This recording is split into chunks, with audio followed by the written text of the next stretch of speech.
Einen wunderschönen guten Tag, meine Damen und Herren. Ich bin's, euer Arne von KreithEck. Ich hatte eine Idee vor ungefähr einem Dreivierteljahr und habe mich an diese Idee eigentlich nie rangetraut. Und habe das Ganze dann mal probiert vor diesem Video und habe festgestellt, es ist gar nicht so schwer.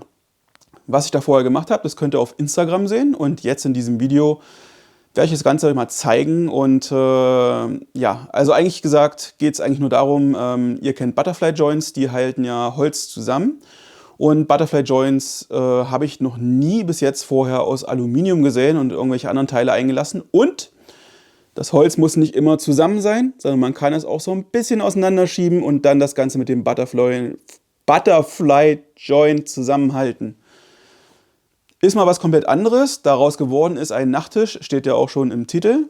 Und ich wünsche euch jetzt viel Spaß beim Zuschauen und tut mir einen Gefallen, lasst einen Kommentar da, was ihr davon haltet. Und wenn es cool war, vielleicht auch ein Abo. Viel Spaß beim Zuschauen.